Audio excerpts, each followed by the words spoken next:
Hello and welcome to World of Guns Gun Disassembly. Today we're going to be taking a look at the LeMat Revolver. The LeMat Revolver was a 42 or 36 caliber cap and ball black powder revolver invented by Jean-Alexandre LeMat of New Orleans, which featured an unusual secondary 20 gauge smooth bore barrel capable of firing buckshot directly under the main barrel. It saw service with the armed forces of the Confederate States of America during the Civil War of 1861 to 65, and the Army of the Government of National Defense during the Franco-Prussian War. This unique sidearm was also known as the grape shot revolver. It was developed in New Orleans in 1856 by Jean-Alexandre de LeMat, whose manufacturing effort was backed by T.G.T. Beauregard, who became a general in the Confederate States Army. Fewer than 100 were made by John Creeder of Philadelphia, Pennsylvania, in 1859, including the first 25 prototypes. It is estimated that 2,900 were produced in Liège, Belgium, and Paris, France.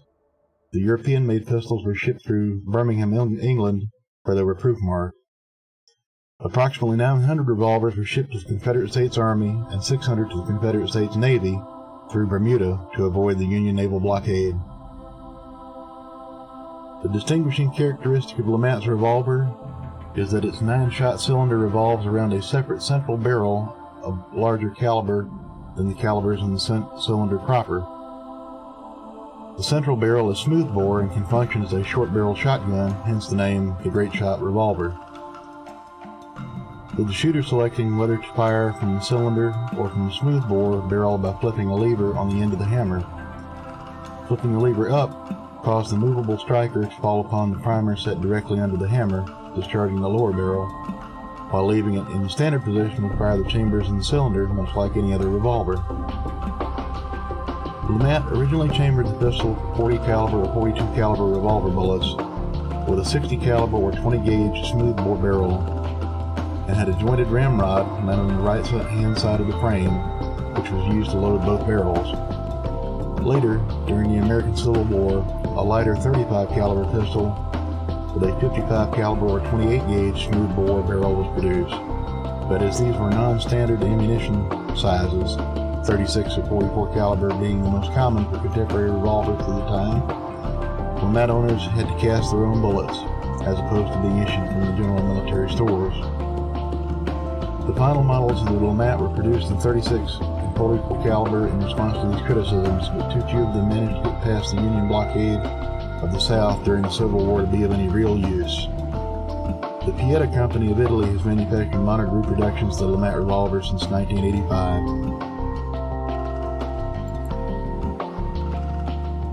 And we'll take a look at a demonstration of the disassembly and reassembly of the revolver. Not an extremely complicated design, only 61 parts. You'll notice at the bottom of the screen it'll tell you which parts are being manipulated as the model is disassembled. It's definitely a unique design. I don't know how practical it's designed, but 9 shots at the time was probably the most you could get in a revolver, I would think. Not to mention the 20 gauge smooth bore barrel for close range use.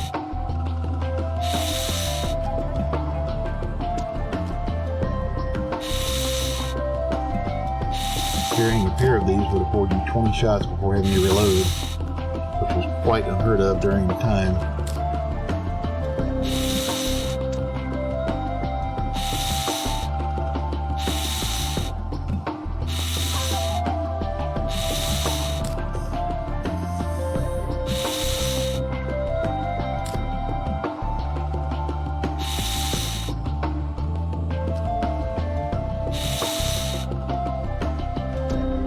And that's it, the LeMat Revolver.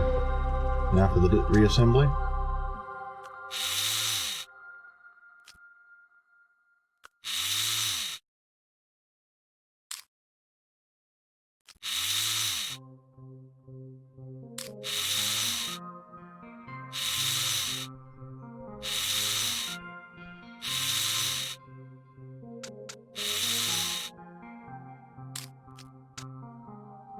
Unfortunately, a weak point in this design was the ramrod coming loose during firing and often being lost during combat.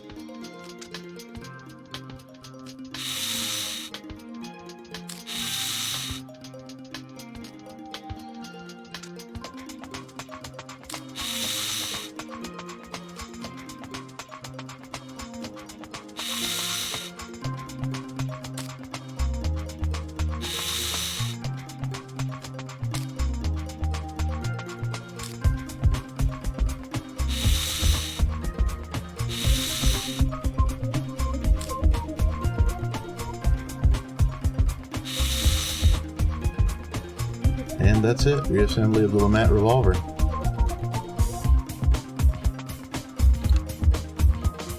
Now let's take a look at the operation.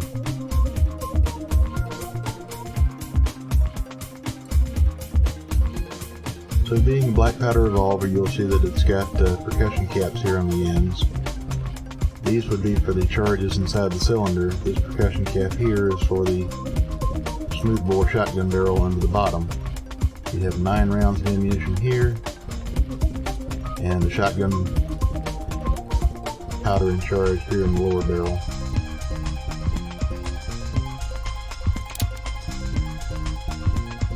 Being a single action, you cock the hammer back,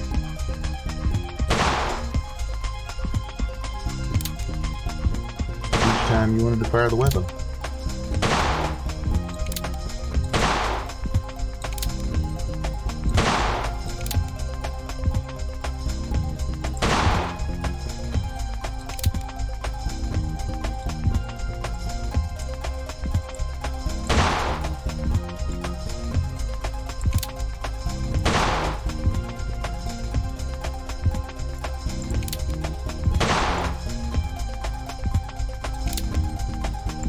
I don't think it's going to show it,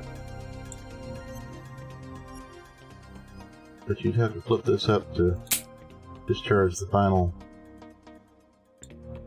20 gauge bore under here.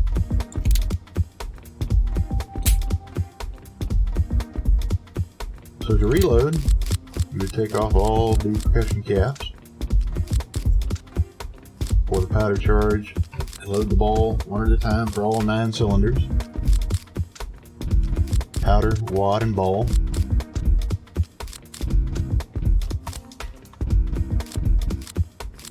Reapply your percussion caps.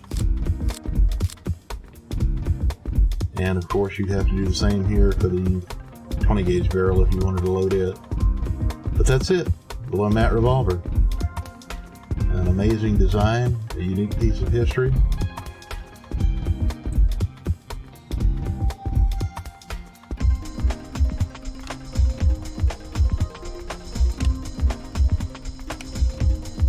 And that was it for this episode of World of Guns Gun Disassembly.